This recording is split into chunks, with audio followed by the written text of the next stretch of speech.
Di sebuah desa kecil di tepi pantai selatan, hiduplah seorang nelayan bernama Ki Ageng. Desa ini dikelilingi oleh hamparan pasir putih yang luas dan ombak laut yang bergemuruh tanpa henti.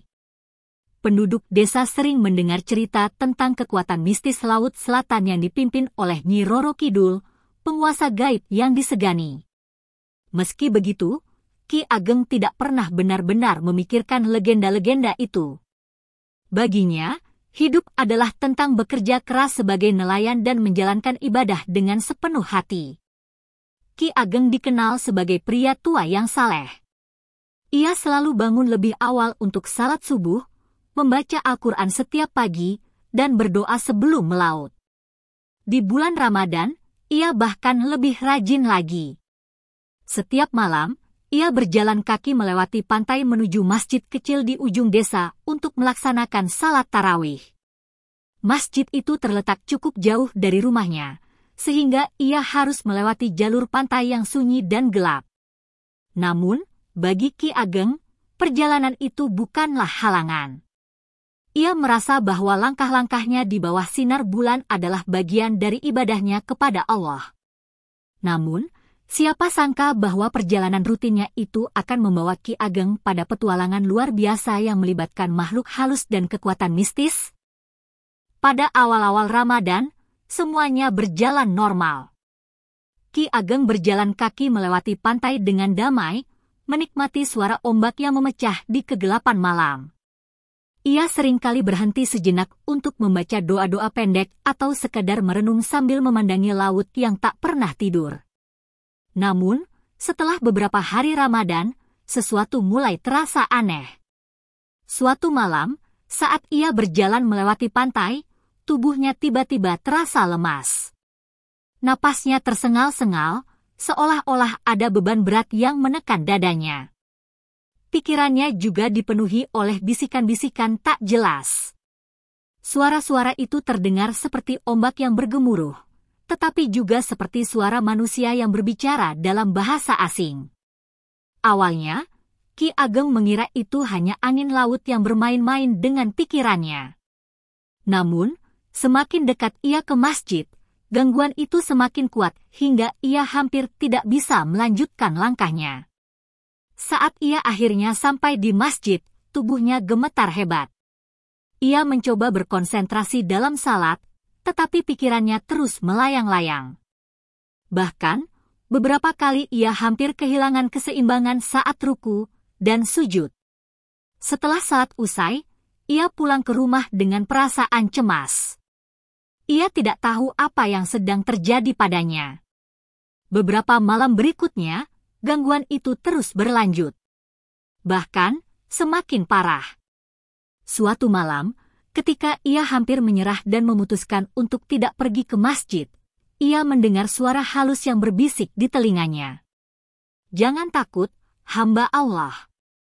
Kekuatanmu berasal dari keyakinanmu." Ki Ageng terkejut. Suara itu terdengar sangat jelas, meskipun tidak ada seorang pun di sekitarnya.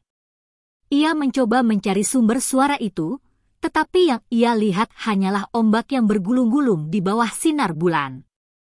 Meski merasa cemas, ia memutuskan untuk melanjutkan perjalanan ke masjid. Anehnya, begitu ia melangkah lagi, gangguan itu lenyap seketika. Beberapa hari kemudian, gangguan itu kembali terjadi. Kali ini, Ki Ageng merasa lebih lemah daripada sebelumnya. Ketika ia akhirnya sampai di masjid, tubuhnya gemetar hebat, dan ia hampir tidak bisa berkonsentrasi dalam salat. Setelah salat tarawih, ia pulang ke rumah dengan perasaan gelisah. Malam itu, ia tidur dengan perasaan was-was. Di tengah tidurnya, Ki Ageng bermimpi. Dalam mimpi itu, ia berdiri di tepi pantai, dikelilingi oleh kabut tebal. Tiba-tiba, muncul seorang wanita cantik berpakaian hijau, dengan mahkota emas di kepalanya. Wanita itu tersenyum lembut padanya dan berkata, "Aku adalah Nyi Roro Kidul, penguasa Laut Selatan. Aku telah mengamati perjuanganmu selama ini. Ada makhluk jahat yang cemburu melihat kesalehanmu.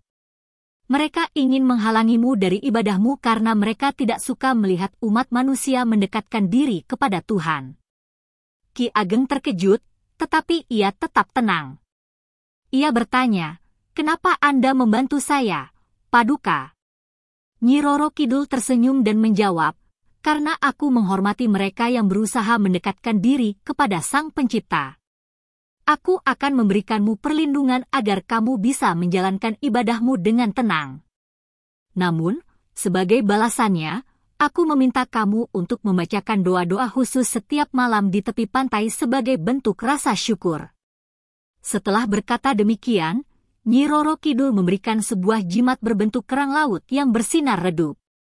Jimat itu terasa hangat di tangan Ki Ageng, dan ia langsung merasa damai. Nyi Roro Kidul kemudian menghilang, meninggalkan Ki Ageng sendirian di pantai yang sunyi. Sejak malam itu, Ki Ageng tidak lagi merasakan gangguan saat berjalan menuju masjid. Jimat yang diberikan oleh Nyi Roro Kidul memberikan perlindungan gaib yang membuatnya bebas dari pengaruh negatif. Setiap malam, setelah salat tarawih, ia kembali ke pantai untuk membacakan doa-doa khusus yang diajarkan oleh Nyi Roro Kidul dalam mimpinya. Doa-doa itu berisi permohonan keselamatan, rasa syukur, dan harapan agar kedamaian selalu menyelimuti desanya. Warga desa mulai memperhatikan perubahan pada Ki Ageng. Ia tampak lebih bercahaya, lebih tenang, dan lebih bersemangat dalam beribadah. Beberapa orang penasaran dan bertanya padanya, tetapi Ki Ageng hanya tersenyum dan berkata, "Ini semua berkat rahmat Allah dan bantuan dari alam gaib." Namun, ada satu hal yang membuat warga desa semakin penasaran. Setiap malam, setelah salat tarawih, Ki Ageng selalu pergi ke pantai dan berdiri di sana selama beberapa saat. Ia tampak seperti sedang berbicara dengan seseorang, meskipun tidak ada siapapun di sekitarnya. Warga mulai menduga bahwa ada sesuatu yang istimewa terjadi, tetapi mereka tidak berani bertanya lebih lanjut. Pada malam takbiran, Ki Ageng kembali ke pantai untuk mengembalikan jimat kerang laut tersebut. Ia berlutut di tepi pantai, memegang jimat itu dengan kedua tangannya, dan membacakan doa terakhirnya. Saat ia meletakkan jimat itu di atas pasir, ombak tiba-tiba datang dan membawa jimat itu kembali ke laut.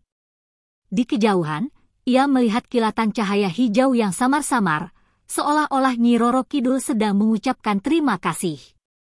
Sejak saat itu, Ki Ageng menjadi tokoh yang sangat dihormati di desanya. Ia sering bercerita tentang pentingnya menjaga hubungan baik dengan alam gaib melalui kesalehan dan ketulusan hati. Warga desa pun mulai percaya bahwa selama bulan Ramadan, Laut Selatan menjadi lebih tenang karena Nyi Roro Kidul sedang menjaga kedamaian bagi mereka yang beribadah. Cerita ini mengajarkan kita bahwa kesalehan dan ketulusan hati dapat mendatangkan perlindungan, bahkan dari makhluk gaib sekalipun. Nyi Roro Kidul, meskipun digambarkan sebagai makhluk mistis, memiliki sisi baik yang menghormati mereka yang mendekatkan diri kepada Tuhan. Kisah ini juga mengingatkan kita untuk selalu menjaga harmoni antara dunia manusia dan alam gaib, serta pentingnya beribadah dengan sepenuh hati, terutama di bulan Ramadan yang penuh berkah. Begitulah cerita singkat dari channel Suhai Story. Terima kasih yang sudah menonton dan subscribe. Semoga diberi kelancaran dalam melaksanakan ibadah puasa, serta diberi rezeki banyak, amin ya robbal alamin.